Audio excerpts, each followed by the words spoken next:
السلام علیکم ورحمۃ اللہ وبرکاتہ۔ بسم اللہ الرحمن الرحیم۔ الحمد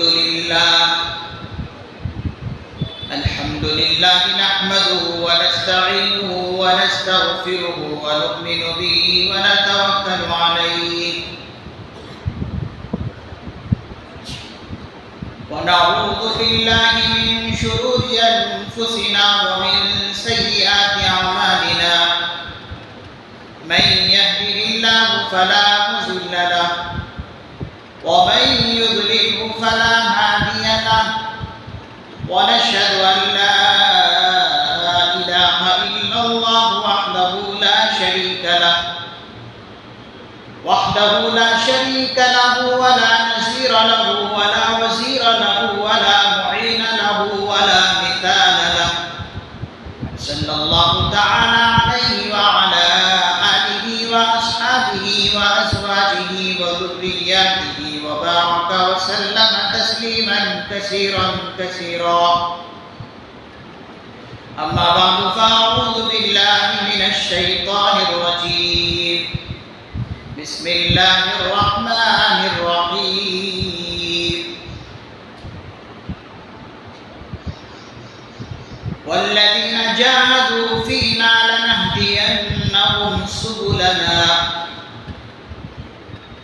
وقال النبي صلى الله عليه وسلم: إن العلماء ورثة الأنبياء وإن الأنبياء لم يورثوا دينارا ولا درهما، أو كما قال النبي صلى الله عليه وسلم: رب اشرح لي صدري ويسر لي أمري واحلل عقدة من لساني يفقهوا قولي. اللهم صل على سيدنا محمد وعلى آل سيدنا محمد وبارك وسلم. سبحان ربك رب العزة عما يصفون وسلام على المرسلين والحمد لله رب العالمين.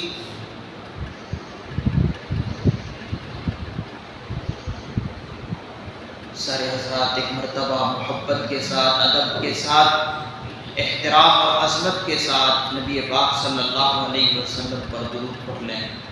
اللہم صلی علی محمد النبی الأمی وعلی آلہ وسلم تسلیما۔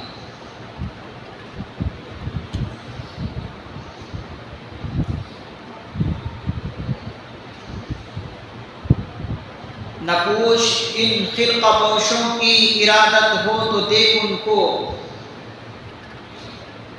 نہ پوچھ ان خرقہ پوشوں کی ارادت ہو تو دیکھ ان کو، ید بیضا لیے بیٹھے ہیں اپنے آستینوں میں، جنہیں میں ڈھونڈتا تھا آسمانوں میں زمینوں میں، جنہیں میں ڈھونڈتا تھا آسمانوں میں زمینوں میں، وہ نکلے میرے ظلمت خانے دل کے مکینوں میں۔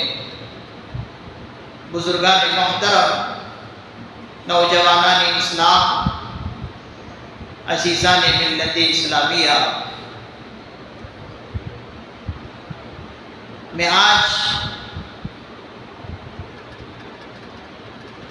جمعے کی اس مجلس میں تحریک آزادی ہند میں علماء دیوبند کا کردار کیا ہے، اس پر مختصر گفتگو کروں گا۔ اللہ تعالیٰ سے دعا ہے کہ اللہ تعالیٰ مجھے صحیح اور سچی بات آپ تک پہنچانے کی توفیق نصیب فرمائے اور ہمیں اس پر عمل کرنے کی توفیق عطا فرمائے۔ محترم سامعین، چند دنوں میں ہمارے سامنے 15 اگست کا دن آنے والا ہے۔ 15 اگست کے دن کیا کرنا چاہیے، اور ہمارے اکابرین کی ہندوستان کی آزادی میں کیا کردار رہا ہے، کیا قربانیاں رہی ہیں، وہ تمام کی تمام قربانیاں آج کی نئی نسل کو باور کرانا چاہیے، آج کی نئی نسل کو بتانا چاہیے کہ اس وطن عزیز کی آزادی میں ہمارے اکابرین کی کیا خدمت رہی ہے، کیا قربانیاں رہی ہے، کیا کردار انہوں نے ادا کیا، جس کے نتیجے میں آج ہم ہندوستان میں آرام کے ساتھ جی رہے ہیں اور سانس سکون کی لے رہے ہیں۔ آج ضرورت ہے کہ ہم اپنی نئی نسل کو اس سے باور کرائیں، بتلائیں،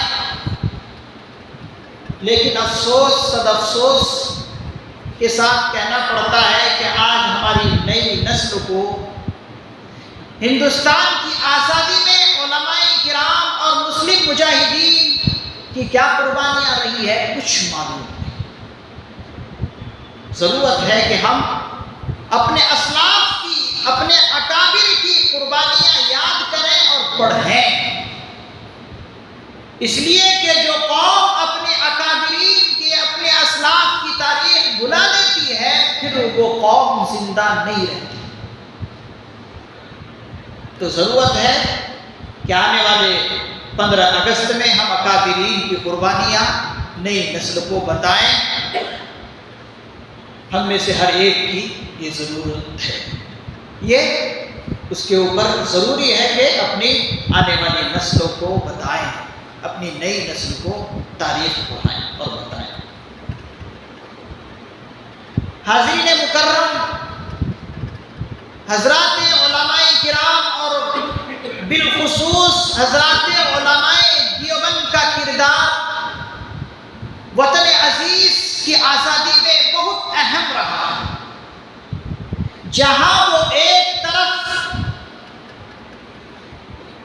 دینی علم کی پیاس کو بجھانے کے لیے امت کی خدمت مدرسے میں کر رہے تھے، اسی طریقے سے امت مسلمہ کو دشمنوں سے آزاد کرانے کے لیے، انگریزوں سے آزاد کرانے کے لیے، اس کی غلامی سے آزاد کرانے کے لیے میدان جہاد میں بھی کارزار رہے تھے۔ میدان جہاد میں بھی ان کی خدمت رہی ہے اور اسلام کی پہچان کو بچانے کے لیے مدرسے کے اندر بھی ان کی خدمت رہی ہے۔ وہ اپنے اندر جہاں اسلام کی حفاظت، شریعت کی حفاظت رکھتے تھے مدرسے میں رہ کر، اسی طریقے سے اس ملک کو آزاد کرانے کے لیے اس ہندوستان سے صحیح محبت رکھتے تھے، جس کی وجہ سے وہ میدان کارزار میں اس ہندوستان کی آزادی کے لیے میدان جہاد میں بھی کود پڑے۔ وہ عشق سے سرشار تھے، عشق سے بالکل بھرے ہوئے تھے، اس وطن عزیز کی محبت اپنے دل میں رکھتے تھے، جس کی وجہ سے مدرسے میں بھی ان کی خدمت رہی ہے اور اس وطن عزیز کی آزادی کے لیے بھی ان کی خدمت رہی ہے۔ حاضرین گرامی، حضرات علماء کرام اور بالخصوص علماء دیوبند نے اس وقت آزادی کی آواز لگائی جبکہ انگریز کی دور میں، انگریز کی حکومت میں اچھے اچھوں کی زبانیں بند ہو گئی تھی، اچھے اچھوں کی زبانیں نہیں کھلتی تھی اور اپنے اندر غلامی کے طوق ڈال کر ان کے سامنے اپنے سر کو جھکا دیا کرتے تھے، ان کے سامنے اپنے سر کو جھکا دیا کرتے تھے، گلے میں طوق ڈال کر ان کے سامنے جا کر بیٹھ جایا کرتے تھے اور انہی کی باتیں کیا کرتے تھے اچھے اچھوں کی۔ لیکن اس وقت حضرات علماء کرام نے اور بالخصوص حضرات علماء دیوبند نے نکالی، آزادی کی اعلان کیا، اور ایک طرح کی یہ سمجھ لیجیے کہ مسلمان کے اندر، ہندوستان کے مسلمانوں کے دلوں کے اندر ایک آگ سی ڈال دی،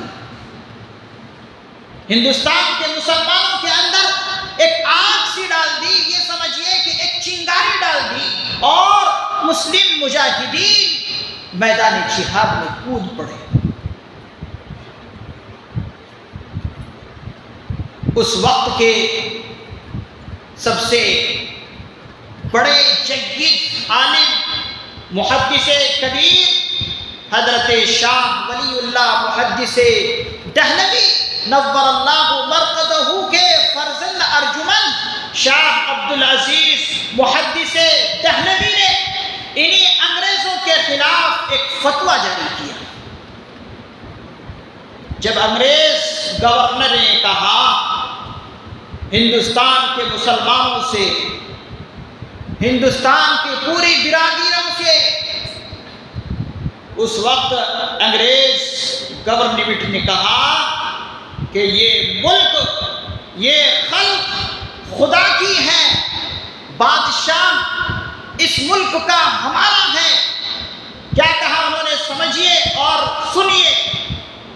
گورنمنٹ انگریز نے کہا کہ خلق خدا کی، ملک بادشاہ کا، اور حکم ہمارا چلے گا اس ملک میں۔ اس نے کہا کہ خلق خدا کی ہے اور ملک بادشاہ کا، اور حکم ہمارا چلے گا۔ اس وقت حضرت شاہ ولی اللہ محدث دہلوی نور اللہ مرقدہ کے فرزند نے شاہ عبدالعزیز محدث دہلوی نے کہا، اس وقت مسلمانوں سے کہا اور فتویٰ دیا کہ آج سے ہمارا ملک انگریزوں کا غلام ہو گیا ہے، آج سے ہمارا ملک انگریزوں کا غلام ہو گیا ہے، اور اس وقت سارے مسلمانوں پر اپنے ملک کی آزادی اور اس انگریز سے اپنے ملک کو چھڑانا فرض ہو گیا ہے، گویا کہ جہاد فرض ہو گیا۔ حاضرین گرامی، اس وقت حضرت شاہ عبدالعزیز محدث دہلوی نور اللہ مرقدہ نے جب یہ فتویٰ جاری کیا تو جتنے بڑے بڑے جید علماء تھے، بڑے بڑے نامور علماء تھے، میدان جہاد میں کود پڑے، اور انہی کے خانوادے سے حضرت سید اسماعیل شہید رحمت اللہ علیہ، اسی طریقے سے سید احمد شہید رائے بریلوی رحمت اللہ علیہ، اسی طریقے سے اور بڑے بڑے جید علماء حضرت نانوتوی رحمہم اللہ بانی دارالعلوم دیوبند، اور اسی طریقے سے حضرت مولانا رشید احمد گنگوہی، یہ بڑے بڑے جید علماء اس فتوے کی وجہ سے میدان جہاد میں کود پڑے، جس کی وجہ سے شاملی کا میدان سامنے آیا۔ شاملی کے میدان میں، جو کہ یوپی کے اندر ایک جگہ ہے شاملی، اس میدان میں حضرت قاسم العلوم حجت الاسلام حضرت مولانا قاسم نانوتوی رحمت اللہ علیہ اور حضرت مولانا رشید احمد گنگوہی رحمت اللہ علیہ، ان دونوں کو کن پٹی میں گولی لگی، زخمی ہوئے، اور بڑے بڑے جید علماء حضرت سید احمد شہید رحمت اللہ علیہ، حضرت سید اسماعیل شہید رحمت اللہ علیہ، بالا کوٹ کی پہاڑیوں پر انہیں شہید کر دیا گیا۔ حاضرین گرامی، پھر اس کے بعد اسی فتوے کے نتیجے میں میسور کی دھرتی سے سلطان ٹیپو شہید رحمت اللہ علیہ میدان جہاد میں کود پڑے ہیں۔ 1752 میں انہوں نے جنگ لڑی ہے، 4 جنگیں لڑی ہے حضرت ٹیپو سلطان شہید رحمت اللہ علیہ، لیکن انہی کے ایک سپہ سالار ان سے ہی غداری کی، اور غداری کس بات پر کی؟ اس نے انگریزوں سے ملا اور انگریزوں کی انہوں نے چاپلوسی کی، جس کی وجہ سے حضرت ٹیپو سلطان شہید رحمت اللہ علیہ سے غداری کی، اور 950 مربع زمین کی وجہ سے اس نے اپنے آقا سے غداری کی، ٹیپو سلطان شہید سے غداری کی۔ پھر اس کے بعد اسی طریقے سے مجاہدین کے جماعت میں سراج الدولہ جو کہ کلکتہ کے اس وقت کے بڑے امیر سمجھے جاتے تھے، ٹیپو کی طرف ان کا بھی بڑا رعب اور دبدبہ تھا۔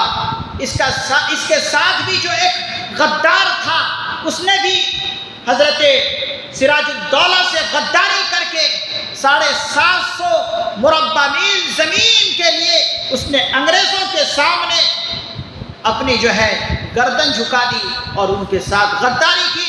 تو حضرت ٹیپو سلطان شہید سے ان کے سپہ سالار نے غداری کی، سراج الدولہ سے ان کے سپہ سالار نے غداری کی، جس کی وجہ سے دونوں کو شہادت نصیب ہوئی۔ اور سرنگا پٹنم میں حضرت ٹیپو سلطان شہید رحمت اللہ علیہ کی مزار اقدس ہے۔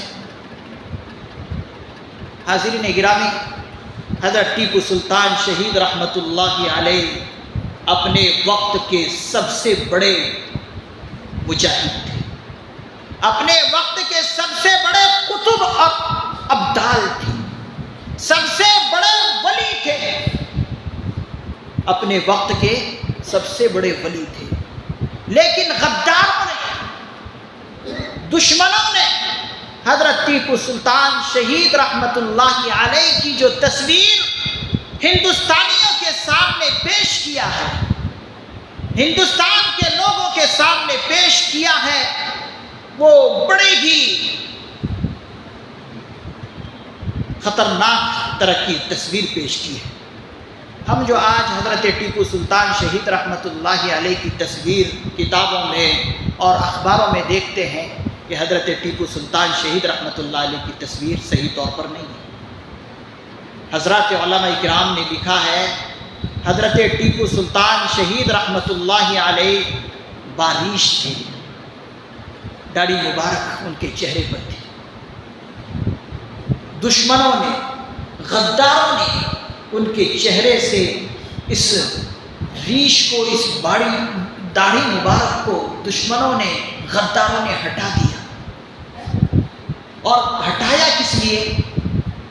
پورے امت کے لوگوں کو، ہندوستان کے لوگوں کو یہ بتانے کے لیے کہ دیکھو ہندوستان کی آزادی میں مولویوں کا کوئی کام نہیں تھا، مولوی اس ہندوستان کی آزادی میں تھے ہی نہیں، اس تحریک آزادی ہند میں ان کا کوئی کردار ہی نہیں تھا، اس لیے دشمنوں نے ان کے چہرے سے داڑھی کو ہٹا دیا تاکہ کوئی یہ نہ سمجھے کہ ہندوستان کی آزادی میں کسی مولوی کا کردار ہے۔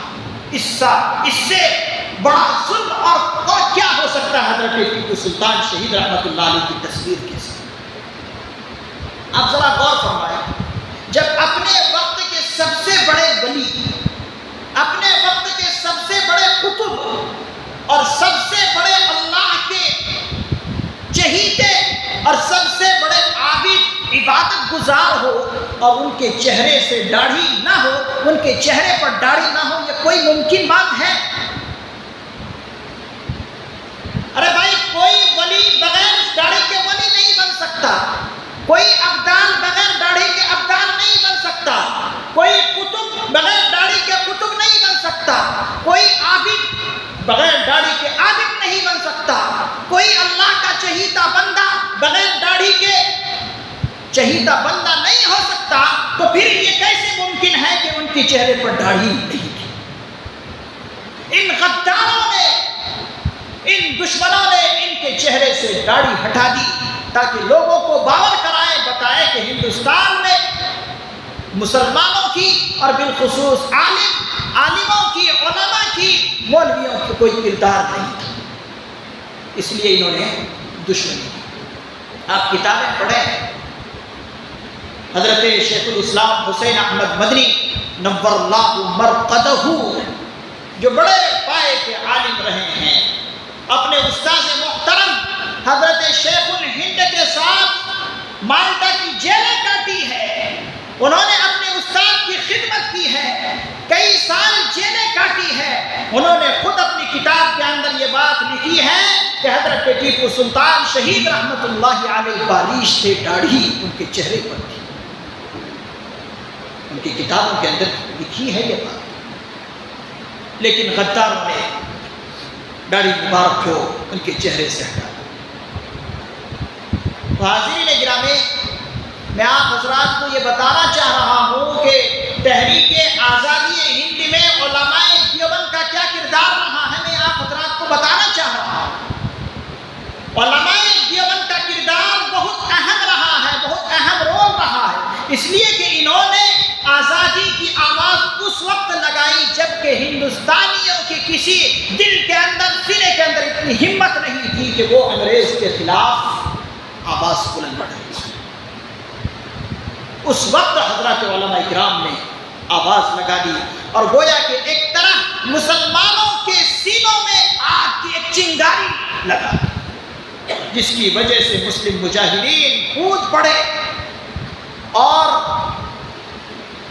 1857 کی ناکامی کے بعد تو مسلمانوں پر کیا حالات گزرے ہیں آپ سوچ بھی نہیں سکتے، میں سوچ بھی نہیں سکتا۔ 1857 کی ناکامی کے بعد مسلمانوں پر جو حالات گزرے ہیں، جو دور گزرے ہیں، بہت المناک دور گزرے ہیں۔ برطانیہ گورنمنٹ کی طرف سے کئی اہم وفد آئے اور ان وفدوں سے، ان جماعتوں سے برطانیہ گورنمنٹ نے پوچھا کہ ہندوستان کے اندر بتاؤ کیا حالات ہیں، بالخصوص مسلمانوں کی کیا حال ہے، کیا حالات ہیں، کیا اب بھی مسلمان جاگ رہے ہیں، کیا اب بھی وہاں پر اسلام زندہ ہے؟ تو جو وفد کی شکل میں آئے تھے انہوں نے رپورٹ پیش کی کہ ہاں ابھی مسلمان ہندوستان کے اندر زندہ ہیں، اگر ہندوستان کے اندر سے مسلمانوں کو ختم کرنا ہے اور نعوذ باللہ اسلام کو ختم کرنا ہے تو سب سے پہلے ان کے مدرسوں پر بلڈوزر چلاؤ، ان کے مدرسوں کو بند کر دو۔ حاضرین گرامی، دہلی کے اندر 1000 مدرسے تھے جب انگریز ہندوستان کے اندر آئے تھے۔ انگریز ہندوستان کے اندر 1601 اس سن کے اندر انگریز ہندوستان کے اندر آیا اور وہ بھی تجارت کی غرض سے۔ حضرات علماء کرام لکھتے ہیں کہ اس وقت دہلی کے اندر اور بالخصوص پورے ہندوستان کے اندر 1000 مدرسے تھے۔ ان ظالموں نے ان مدرسوں پر بلڈوزر چلا دیے۔ آج جو بلڈوزر چلانے کا جو آج رواج بن پڑا ہے نا علاقوں میں، یہ لوگ انہیں غداروں سے بلڈوزر چلانے کا سبق سیکھا ہے، جس کی وجہ سے آج پورے ہندوستان کے اندر ایک بحران برپا کیا ہے اور مسلمانوں کو بالخصوص ڈرایا جا رہا ہے کہ دیکھو اگر تم نہیں مانتے تو ہم اس طرح تمہیں ختم کریں گے۔ لیکن اے مسلمانوں، آپ اکابرین کی اسلام کی تاریخ ہمیشہ یاد رکھو۔ ہمارے اکابرین نے، ہمارے علماء کرام نے، ہمارے اسلاف نے کبھی انگریزوں کے خلاف گردن نہیں جھکائی اور کبھی ان کے سامنے گئے نہیں، بلکہ ہمیں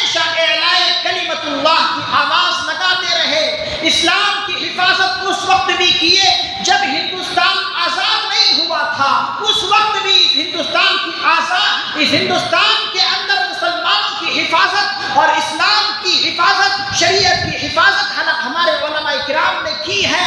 اس لیے آج کے دور کے مسلمانوں کو اپنے اکابرین کی، اپنے اسلاف کی، اپنے علماء کرام کی اور اپنے مسلم مجاہدین کی کردار کو یاد رکھنا ہوگا۔ اگر وہ یاد رکھیں گے تو آج بھی اگر کوئی بڑا سے بڑا دشمن بھی آ جائے تو پھر وہ کبھی مسلم مجاہدین، کبھی مسلمانوں کے سامنے گردن نہیں جھکائیں گے۔ شرط یہ ہے کہ اپنے اکابرین کی تاریخ یاد رکھیں۔ میں نے بتایا جو اپنے اکابرین اور اسلاف کی تاریخ بھلا دیتی ہے جو قوم، پھر وہ قوم زندہ نہیں رہتی۔ آج ہمارے سامنے 15 اگست آتے ہیں، بس یوں ہی کھیل کود میں گزار دیتے ہیں، ہم اپنے اکابرین کی تاریخ نہیں پڑھتے ہیں۔ حاضرین گرامی، 1857 کی ناکامی کے بعد جو مسلمانوں پر حالات گزرے ہیں، وہ حالات اللہ نہ کرے کبھی وہ حالات آئے۔ حضرات علماء کرام نے لکھا ہے ایک ایک دن میں 100 عالموں کو، علماء کرام کو پھانسی کے پھندوں پر چڑھا دیتے تھے۔ ایک ایک دن میں 100 عالم دین کو، جو کہ اس وقت کے عالم دین جو اللہ کے چہیتے بندے ہوتے تھے، ایک ایک دن میں 100 عالم دین کو اگر پھندوں پر چڑھا دے اور اسی طریقے سے بوریوں میں بند کر کے دریا میں پھینک دیتے تھے، اور اسی طریقے سے حضرات علماء کرام کو سوروں کے کھالوں میں بند کر کے دریا میں پھینک دیتے تھے، اسی طریقے سے ہاتھیوں پر چڑھا کر یہ دشمن گولیاں مار دیا کرتے تھے۔ ان تاریخوں کو انگریزوں نے خود لکھا ہے۔ مسٹر ٹامسن ایک انگریز مورخ ہے، انہوں نے اپنی کتاب کے اندر خود لکھا ہے کہ میں ایک مرتبہ دہلی کے اندر ایک خیمے میں گیا، ایک شامیانے کے اندر قدم رکھا تو میں نے دیکھا کہ 40 علماء کرام کو سامنے لے کر آتے اور ان کے کپڑے اتار دیتے، ننگا کر دیتے، اور انگریز گورنمنٹ ان سے کہتے کہ دیکھو یہ جو آگ کے انگارے ہیں نا، ان آگ کے انگاروں میں ان 40 علماء کرام کو ڈالا جائے گا۔ مسٹر ٹامسن اپنی کتاب میں لکھتا ہے کہ میں نے اپنی آنکھوں سے دیکھا کہ آگ کے شعلے ہیں، آگ کے انگارے ہیں، 40 علماء کرام کو اس انگاروں میں ڈال دیتے تھے، لیکن میں قسم کھا کر کہتا ہوں، وہ مسٹر ٹامسن کہتا ہے، میں قسم کھا کر کہتا ہوں ان 40 علماء کرام میں سے ایک بھی یہ نہیں کہتا کہ میں 1857 کی جنگ آزادی میں شامل نہیں تھا۔ ہر ایک کہتا ہے کہ ہاں میں 1857 کی جنگ آزادی میں شامل تھا۔ وہ مسٹر ٹامسن کہتا ہے مجھے پیدا کرنے والے کی قسم علماء کرام میں سے ایک بھی جو ہے جھوٹ نہیں بولتے تھے۔ انگریز گورنمنٹ کہتے تھے ان 40 کو انگاروں میں ڈالنے کے بعد پھر 40 کو پکڑ کر لے آتے، 40 علماء کرام کو، اور کہتے کہ دیکھو جس طریقے سے میں نے ان 40 کو اس انگاروں میں ڈالا ہے اور ڈال کر خاک کر دیا ہے، تم بھی یہ کہہ دو کہ ہم 1857 کی جنگ آزادی میں شامل نہیں تھے تو ہم چھوڑ دیں گے۔ حضرات علماء کرام لکھتے ہیں مسٹر ٹامسن کہتا ہے مجھے پیدا کرنے والے کی قسم پہلے بھی 40 آگ میں پک گئے اور یہ 40 بھی آگ میں پک گئے، لیکن کبھی کسی نے یہ نہیں کہا کہ ہم 1857 کی جنگ آزادی میں شامل نہیں تھے، بلکہ جو سچ بات تھی انہوں نے وہ سچ بات کہی۔ کوئی معمولی بات ہے 40 علماء کرام کو انگاروں میں ڈال دینا اور یہ پریشانیاں، یہ مشکلات، یہ تکالیف برداشت کر لینا یہ معمولی کام نہیں ہے۔ ان تکالیف کو برداشت کرتے ہوئے اس ملک ہندوستان کی آزادی ہوئی ہے۔ حضرت شیخ الہند مالٹا کی جیل کاٹے ہیں، شیخ الاسلام حسین احمد مدنی نور اللہ مرقدہ مالٹا کی جیل کاٹے ہیں، کالا پانی کی سزائیں کاٹے ہیں۔ اسی طریقے سے اور کہاں کہاں انہوں نے تکلیفیں اور مصیبتیں نہیں جھیلی ہے۔ اس ہندوستان کی آزادی میں ہر طرح کی انہوں نے تکلیفیں جھیلی ہیں، تب جا کر یہ ملک آزاد ہوا۔ کیا ہمیں چاہیے نہیں کہ ہم ان اکابرین کی تاریخ کو یاد کریں اور اپنی نئی نسلوں کو بتائیں؟ کیا جب 15 اگست آئے اور ہم ایسے ہی گزار دیں؟ کیا ہمارے اوپر حق نہیں بنتا ہے کہ ہم اپنے آباء و اجداد کو یاد کریں؟ ضروری ہے کہ ہم اپنے آباء و اجداد کو یاد کریں۔ حاضرین گرامی، اس کے بعد ہی تو 15 اگست 1947 میں جا کر یہ ہندوستان آزاد ہوا ہے۔ اسی لیے تاریخ والوں نے لکھا ہے اور اسی لیے حضرات علماء کرام نے لکھا ہے، اس بزم جنوں کے دیوانے ہر راہ سے پہنچے یزداں تک۔ اس بزم جنوں کے دیوانے ہر راہ سے پہنچے یزداں تک۔ ہے عام ہمارے افسانے دیوار چمن سے زندہ تک، ہے عام ہمارے افسانے دیوار چمن سے زندہ تک۔ سوار سوارا ہے ہم نے اس ملک کے گئے ہوئے برہم کو، سوار سوارا ہے ہم نے اس ملک کے گئے ہوئے برہم کو۔ اور یہ اہل جنوں بتلائیں گے کیا ہم نے دیا ہے عالم، یہ اہل جنوں بتلائیں گے کیا ہم نے دیا ہے عالم کو۔ پتا پتا بوٹا بوٹا حال ہمارا جانے ہے، پتا پتا بوٹا بوٹا حال ہمارا جانے ہے۔ جانے نہ جانے گل ہی نہ جانے باغ تو سارا جانے ہے۔ حاضرین گرامی، ہمیں چاہیے کہ ہمیں اکابرین کی خدمتوں کو یاد کریں، ان کی قربانیوں کو یاد کریں اور ان قربانیوں کو یاد کر کے اپنی نئی نسل کو سبق دیں کہ جس طریقے سے انہوں نے کیسے کیسے حالات آئے، دشمنوں کے سامنے گردنیں نہیں جھکائی، ہمیں بھی جو ہے کبھی بھی اگر حالات آئے تو انشاءاللہ ہم اپنی گردنیں کبھی ان دشمنوں کے سامنے نہیں جھکائیں گے۔ ارادہ کرتے ہیں انشاءاللہ اللہ تعالی ہمیں اس ملک کی خدمت کرنے کی توفیق نصیب فرمائے اور ہماری نسلوں کے لیے بھی اللہ تعالیٰ راہ ہموار کرے کہ ہم اس ملک ہندوستان کی خدمت کریں۔ اللہ تعالیٰ سے دعا اللہ تعالیٰ ہمیں عمل کی توفیق نصیب فرمائے۔